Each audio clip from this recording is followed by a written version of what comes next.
Hi friends, commerce guide മലയാളത്തിൻ്റെ പുതിയ വീഡിയോയിലേക്ക് എല്ലാവർക്കും സ്വാഗതം.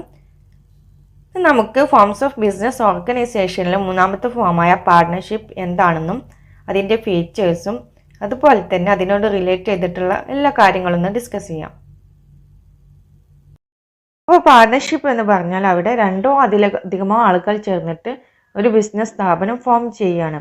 അവർ പരസ്പരം അവരുടെ പ്രോഫിറ്റ്, അവർക്ക് കിട്ടുന്ന ലാഭം അതുപോലെ തന്നെ നഷ്ടമൊക്കെ എന്താണ് ഷെയർ ചെയ്യുക, പങ്കുവെക്കാമെന്ന് ഒരു ധാരണയിൽ എത്തുകയും അതുപോലെ തന്നെ ആ ബിസിനസ്സിൻ്റെ എല്ലാ പ്രവർത്തനങ്ങളും ആ ബിസിനസ്സിലെ ഒരാളോ അല്ലെങ്കിൽ ഒരുപാട് രണ്ടിലധികം ആളുകൾ ഉണ്ടാവും, അതിൽ നിന്ന് ഒരാളോ അല്ലെങ്കിൽ എല്ലാവരും കൂടിയോ മുന്നോട്ട് കൊണ്ടുപോവുകയാണെങ്കിൽ അങ്ങനെ ഒരു ബിസിനസ്സിനെയാണ് പാർട്ണർഷിപ്പ് എന്ന് പറയുന്നത്.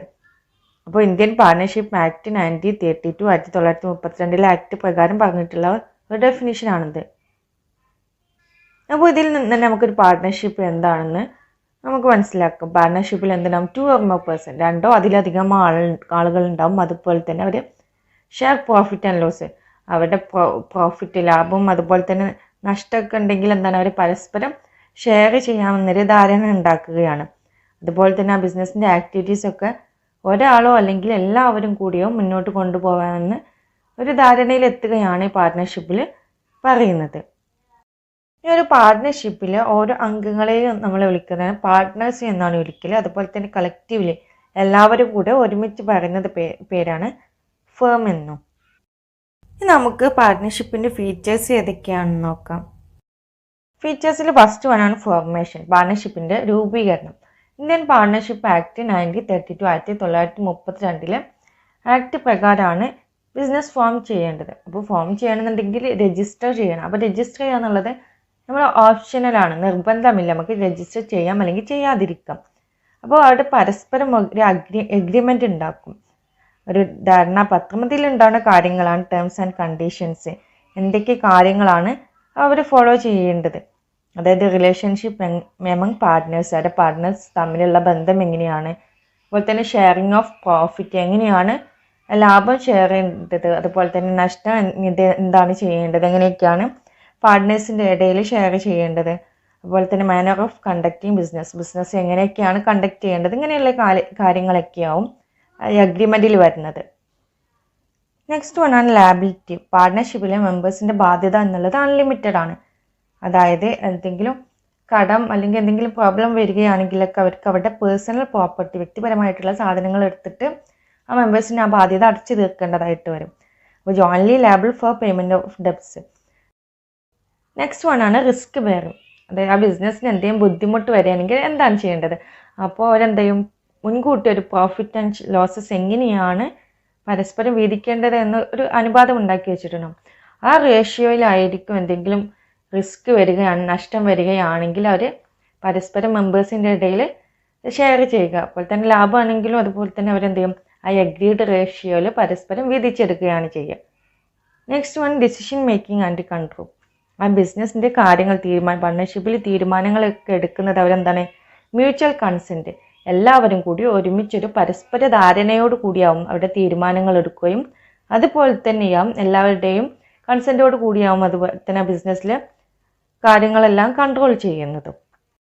നെക്സ്റ്റ് വൺ ആണ് നമ്പർ ഓഫ് പാർട്ട്നേഴ്സ്. ഒരു പാർട്ട്ണർഷിപ്പ് ബിസിനസ്സിൽ മിനിമം 2 ആളുകളെങ്കിലും വേണം, എന്നാലേ അവർക്ക് ബിസിനസ് ഫോം ചെയ്യാൻ പറ്റുകയുള്ളൂ.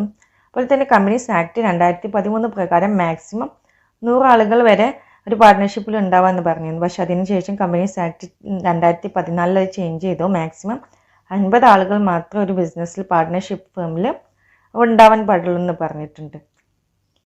നെക്സ്റ്റ് വൺ ആണ് മ്യൂച്വൽ ഏജൻസി. പാർട്ട്ണർഷിപ്പ് എന്ന് പറഞ്ഞാൽ മ്യൂച്വൽ ഏജൻസി, അതായത് പരസ്പരമുള്ള ഒരു നിയമപരമായിട്ടുള്ളൊരു ബന്ധമാവും അവിടെ ഉണ്ടാകുക. അപ്പോൾ ഇതിൽ പറയുന്നത് ഒരു പാർട്ട്ണർ ഒരേ സമയം ഒരു ഏജൻറ്റും അതുപോലെ തന്നെ പ്രിൻസിപ്പളുമായിരിക്കും. അപ്പോൾ ഒരു ഏജൻറ്റ് എന്ന് പറഞ്ഞാൽ എന്താണ്, ആ ഏജൻറ്റ് അയാൾ മറ്റുള്ളവരെയും കൂടി റെപ്രസെൻ്റ് ചെയ്തിട്ടുള്ള ഒരാളായിട്ടാവും നിൽക്കുക. അപ്പോൾ പ്രിൻസിപ്പൽ എന്ന് പറഞ്ഞാൽ അവരെന്താണ്, മറ്റുള്ളവർ പറയുന്നത് കേട്ട് അതിൻ്റെയും കൂടെ ഒരു ബേസിലായിരിക്കും ഇവർ നിൽക്കുന്നുണ്ടാവുക.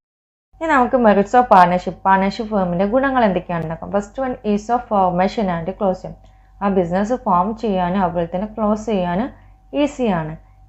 അതായത് ഒരു പാർട്ണർഷിപ്പ് ഫേം ഫോം ചെയ്യുമ്പോൾ അവിടെ പാർട്ട്നേഴ്സിൻ്റെ പരസ്പര ധാരണയോട് കൂടി ഒരു കരാറിൻ്റെ അടിസ്ഥാനത്തിലാണ് അവർ ഫോം ചെയ്യുന്നത്. അതുപോലെ തന്നെ അവർക്ക് എപ്പോൾ വേണമെങ്കിലും പരസ്പര ധാരണയോടുകൂടി ആ ബിസിനസ് അവസാനിപ്പിക്കുവാനും കഴിയും. Next one, balanced decision making. പാർട്ട്ണർഷിപ്പ് ഫേമിൽ ഒന്നിലധികം ആളുകൾ ഉള്ളത് കൊണ്ട് തന്നെ അവർക്ക് പരസ്പരം കാര്യങ്ങൾ ചർച്ച ചെയ്തിട്ട് അതിന് നല്ലൊരു തീരുമാനം എടുത്തിട്ട് ആ ബിസിനസ്സിൻ്റെ മുന്നോട്ട് കൊണ്ടുപോകാൻ കഴിയും. തേർഡ് വൺ ആണ് മോർ ഫണ്ട്. അപ്പോൾ ഒന്നിലധികം ആളുകൾ ഉള്ളത് കൊണ്ട് തന്നെ അവർക്ക് എന്തുണ്ടാവും, ഒരു സോൾ പ്രൊപ്പറേറ്റർ ഒറ്റയ്ക്ക് നടത്തുന്ന ബിസിനസ്സിനേക്കാളും ഒരുപാട് ഫണ്ട് ഉണ്ടാവും. അതുപോലെ തന്നെ ഫണ്ട് കൂടുതലായി ആവശ്യം വന്നാൽ അവർക്ക് പുതിയതായിട്ട് ആളുകളെ അഡ്മിറ്റ് ചെയ്യാനും അങ്ങനെ ഫണ്ട് കൂട്ടാനും കഴിയും എന്നാണ് പറയുന്നത്. ഇതാണ് ഷെയറിംഗ് ഓഫ് റിസ്ക്. ഇത് പറയുന്നത് ഒന്നിലധികം ആളുകൾ ആ ബിസിനസ്സിൽ ഉള്ളത് കൊണ്ട് തന്നെ അവർക്ക് എന്തെങ്കിലും ലാബിലിറ്റി വരികയാണെങ്കിൽ ഒരാൾക്ക് മാത്രമായിട്ട് കൂടുതൽ ലാബിലിറ്റി ബാധ്യത ഉണ്ടാവുകയില്ല. എല്ലാവർക്കും ഒരുപോലെയാവും ലാബിലിറ്റി ഉണ്ടാവുക. അതുകൊണ്ട് തന്നെ അവിടെ റിസ്ക് കുറയും. ഓരോരുത്തർക്ക് ഇൻഡിവിജ്വൽ ആയിട്ടുള്ള റിസ്ക് അവിടെ കുറയും. ലാസ്റ്റ് വണ്ണാണ് സീക്രസി. ആ ബിസിനസ്സിന് ഒരു രഹസ്യ സ്വഭാവം ഉണ്ടാവും. അതായത് അവരുടെ റിസൾട്ട് ലാഭമാണെങ്കിലും നഷ്ടമാണെങ്കിലും അതൊന്നും പബ്ലിക്കിൽ പൊതുജനങ്ങളുടെ അടുത്ത് പബ്ലിഷ് ചെയ്യേണ്ട ആവശ്യമില്ല. അപ്പോൾ അവർക്ക് രഹസ്യ സ്വഭാവം മെയിൻറ്റെയിൻ ചെയ്യാൻ കഴിയും. ഇനി നമുക്ക് ലിമിറ്റേഷൻസ് ഓഫ് പാർട്ട്ണർഷിപ്പ് ഫേമിൻ്റെ പരിമിതികൾ എന്തൊക്കെയാണെന്ന് നോക്കാം. First one, unlimited liability. ബാധ്യത എന്നുള്ളത് പരിധിയില്ലാത്തതായിരിക്കും. അതായത് ആ ബിസിനസ്സിന് എന്തെങ്കിലും ലാബിലിറ്റി ബാധ്യത വരികയാണെങ്കിൽ ആ ബിസിനസ്സിൽ ഓരോ പാർട്ട്നേഴ്സും ഇൻഡിവിജ്വലായിട്ടും കൂട്ടമായിട്ടും ആ ബാധ്യത നിറവേറ്റാൻ ബാധ്യസ്ഥരായിരിക്കും. അല്ലെങ്കിൽ അതിന് കഴിയില്ലെങ്കിൽ അവർ ഓരോ പാർട്ട്നേഴ്സും അവരുടെ പേഴ്സണൽ പ്രോപ്പർട്ടി എടുത്തിട്ട് ആ ബാധ്യത വീട്ടാൻ ബാധ്യസ്ഥരായിരിക്കും. നെക്സ്റ്റ് വൺ ആണ് ലാക്ക് ഓഫ് കണ്ടിന്യൂറ്റി. തുടർച്ച ഉണ്ടാവില്ല. അതായത് ആ ബിസിനസ്സിൻ്റെ പാർട്ട്നേഴ്സിന് എന്തെങ്കിലും സംഭവിക്കുകയാണെങ്കിൽ, അതായത് ആരെങ്കിലും മരിച്ചു പോവുകയാണെങ്കിലോ റിട്ടയർമെൻറ്റ്, പാപ്പരാവുക, അതുപോലെ തന്നെ മനോരോഗം, ഇങ്ങനെ എന്തെങ്കിലും കാരണം കൊണ്ട് ഒരാൾക്ക് എന്തെങ്കിലും ആ പാർട്ട്നേഴ്സിൽ ഒരാൾക്ക് എന്തെങ്കിലും സംഭവിക്കുകയാണെങ്കിൽ ആ ബിസിനസ്സിൻ്റെ നിലനിൽപ്പിനെ അത് ബാധിക്കും. പക്ഷെ ആ ബിസിനസ് അവിടെ എൻഡ് ചെയ്യുകയാണെങ്കിൽ അവർക്കൊരു പുതിയ കരാറിലൂടെ ആ ബിസിനസ് വീണ്ടും തുടങ്ങാനും കഴിയും. നെക്സ്റ്റ് വൺ ആണ് ലിമിറ്റഡ് റിസോഴ്സസ്. അവിടെ വിഭവങ്ങളുടെ പരിമിതി ഉണ്ടാവും. അതായത് ഒരു പാർട്ട്ണർഷിപ്പ് ഫേമിൽ എത്ര മെമ്പേഴ്സ് പാടുള്ളൂ എന്ന് പറഞ്ഞിട്ടുണ്ട്. അപ്പോൾ അതുകൊണ്ട് തന്നെ അവരെന്താണ്, അത്രയും മെമ്പേഴ്സിന് കഴിയുന്നത് മാത്രമേ അവർക്ക് ആ ബിസിനസ് റിസോഴ്സസ് വിഭവങ്ങൾ മാത്രമേ കൊണ്ടുവരാൻ കഴിയുകയുള്ളൂ. അതുകൊണ്ട് തന്നെ ബിസിനസ്സിന് കൂടുതലായിട്ട് മെച്ചപ്പെടുത്താൻ അവർക്ക് കഴിയില്ല. നെക്സ്റ്റ് വൺ ആണ് ലാക്ക് ഓഫ് പബ്ലിക് കോൺഫിഡൻസ്. പൊതുജനങ്ങൾക്ക് ഒരു വിശ്വാസക്കുറവുണ്ടാവും. അതായത് ഈ പാർട്ട്ണർഷിപ്പിൽ അവർക്ക് അവരുടെ വിവരങ്ങളൊന്നും പൊതുജനങ്ങളുടെ അടുത്ത് പബ്ലിഷ് ചെയ്യുന്നില്ല. അവരുടെ സാമ്പത്തിക സ്ഥിതി എന്താണ്, ലാഭമാണോ നഷ്ടമാണെന്നും അവിടെ പബ്ലിഷ് ചെയ്യുന്നില്ല. അതുകൊണ്ട് തന്നെ പൊതുജനങ്ങൾക്ക് ഇവിടെ പാർട്ട്ണർഷിപ്പ് ബിസിനസ്സിനോടൊരു വിശ്വാസക്കുറവുണ്ടാവും. ലാസ്റ്റ് വൺ ആണ് പോസിബിലിറ്റി ഓഫ് കോൺഫ്ലിക്റ്റ്. തർക്കത്തിനുള്ള ചാൻസ് ഉണ്ട്. അതായത് ഒന്നിലധികം ആളുകൾ കൂടി തീരുമാനമെടുക്കുമ്പോൾ പലർക്കും പല അഭിപ്രായങ്ങളും വരും. അപ്പോൾ അതെന്ത് ചെയ്യും, ഒരു തർക്കത്തിന് കാരണമാവുകയും ചെയ്യും. ഇനി നമുക്ക് പാർട്ട്ണർഷിപ്പ് ഡീഡ് എന്താണെന്ന് നോക്കാം. ഒരു പാർട്ട്ണർഷിപ്പിൽ പ്രധാനപ്പെട്ട ഒന്നാണ് പാർട്ട്ണർഷിപ്പ് ഡീഡ്. പാർട്ട്ണർഷിപ്പ് ഡീഡ് എന്ന് പറഞ്ഞാൽ റിട്ടൺ അഗ്രിമെന്റ്, ഒരു എഴുതി വെച്ചിട്ടുള്ള ഒരു ധാരണാപത്രമാണ്.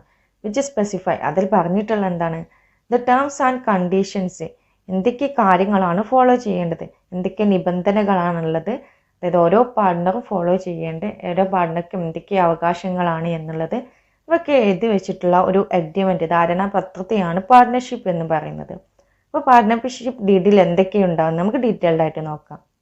നെയിം ഓഫ് ദ ഫേം, ആ ഫേമിൻ്റെ ആ ബിസിനസ്സിൻ്റെ പേരെന്താണ്, അതുപോലെ തന്നെ നാച്ചുറൽ ലൊക്കേഷൻ, ഡ്യൂറേഷൻ, അവരുടെ സ്വഭാവം, അതുപോലെ തന്നെ ആ ബിസിനസ് നിൽക്കുന്ന സ്ഥലം, ആ ബിസിനസ് എത്ര കാലം ഉണ്ടാവും, അതുപോലെ തന്നെ പാർട്ട്നേഴ്സ് ഡ്യൂട്ടീസ്, അവരെന്തൊക്കെ കാര്യങ്ങളാണ് ചെയ്യേണ്ടത്, അതുപോലെ തന്നെ അവരുടെ ഉത്തരവാദിത്തങ്ങൾ, ഇൻവെസ്റ്റ്മെൻറ്റ് ഓഫ് ഈച്ച് പാർട്ട്നേഴ്സ്, ഓരോ പാർട്ട്നേഴ്സും എത്ര ബിസിനസ്സിൽ ഇൻവെസ്റ്റ് ചെയ്തിട്ടുണ്ട്, അതുപോലെ തന്നെ അവരുടെ സാലറി എത്രയാണ്, അവർക്ക് എത്ര ആ ബിസിനസ്സിൽ നിന്ന് ക്യാഷ് വിഡ്രോ ചെയ്യാൻ പറ്റും, പിന്നെ ഇങ്ങനെയൊക്കെയാണ് അവർക്കൊരു പ്രശ്നം ഉണ്ടായാൽ അത് സോൾവ് ചെയ്യാൻ കഴിയുക. ഇങ്ങനെയൊക്കെയാണ് ഒരു പാർട്ട്ണറെ പുതിയതായിട്ട് ആ ബിസിനസ്സിലേക്ക് എടുക്കുന്നതും, അതുപോലെ തന്നെ ഒരു പാർട്ട്ണർ നിലവിലുള്ള പാർട്ട്ണറെ എങ്ങനെ ഒഴിവാക്കുക, അങ്ങനെയുള്ള കാര്യങ്ങൾ. അതുപോലെ തന്നെ ഇൻട്രസ്റ്റ് ഓൺ ക്യാപിറ്റൽ, അവർ ഇൻവെസ്റ്റ് ചെയ്തിട്ടുള്ള ക്യാപിറ്റലിന് മുകളിൽ എത്ര ഇൻട്രസ്റ്റ് കൊടുക്കുക, അതുപോലെ തന്നെ അവർ ഡ്രോയിങ്സിൻ്റെ മുകളിലുള്ള ഇൻട്രസ്റ്റ്, അതുപോലെ തന്നെ എങ്ങനെയാണ് അവരുടെ ബിസിനസ്സിൽ അക്കൗണ്ട്സ് ഒക്കെ പ്രിപ്പയർ ചെയ്യേണ്ടത്, അതുപോലെ തന്നെ എങ്ങനെയാണ് ഓഡിറ്റിങ്സ് ഒക്കെ കണ്ടക്ട് ചെയ്യേണ്ടത്, ഇങ്ങനെയുള്ള കാര്യങ്ങളെല്ലാമാവും പാർട്ട്ണർഷിപ്പിൽ ഡീഡിൽ വരുന്നത്. ഇനി രജിസ്ട്രേഷൻ. പാർട്ട്ണർഷിപ്പ് ഫേം രജിസ്ട്രേഷൻ എന്നുള്ളത് ഓപ്ഷണലാണ്. അതായത് രജിസ്റ്റർ ചെയ്യാം, നമുക്ക് രജിസ്റ്റർ ചെയ്യാതിരിക്കാം. അപ്പോൾ ഒരു പാർട്ട്ണർഷിപ്പ് ഫേം രജിസ്റ്റർ ചെയ്യുകയാണെങ്കിൽ അവർ പാർട്ട്ണർഷിപ്പ് ആക്ട് 1932 1932 പാർട്ട്ണർഷിപ്പ് ആക്ടിൻ്റെ കീഴിലാണ് രജിസ്റ്റർ ചെയ്യേണ്ടത്. അപ്പോൾ ഈ രജിസ്ട്രേഷൻ എന്നുള്ളത് നമുക്ക് ഫോർമേഷൻ്റെ സമയത്തോ അല്ലെങ്കിൽ ആ ബിസിനസ് നിലനിൽക്കുന്ന ഏത് സമയത്തോ ചെയ്യാൻ കഴിയുന്ന ഒരു പ്രോസസ്സാണ്.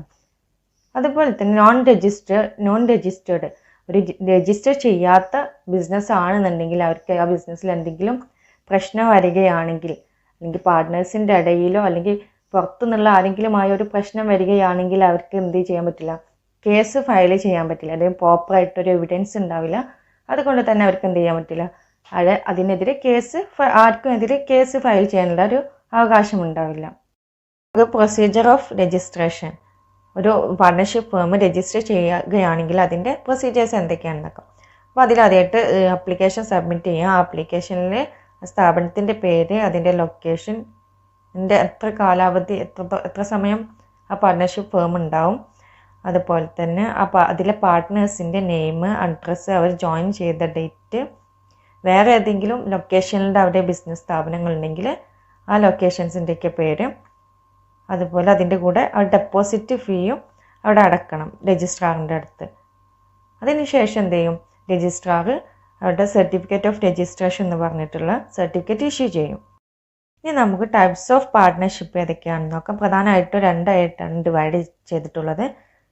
Based on duration and liability, അതിൻ്റെ കാലാവധിക്കനുസരിച്ച്, അതുപോലെ തന്നെ ബാധ്യത, ഇതിനനുസരിച്ച് രണ്ടായിട്ട് തരം തിരിച്ചിട്ടുണ്ട്.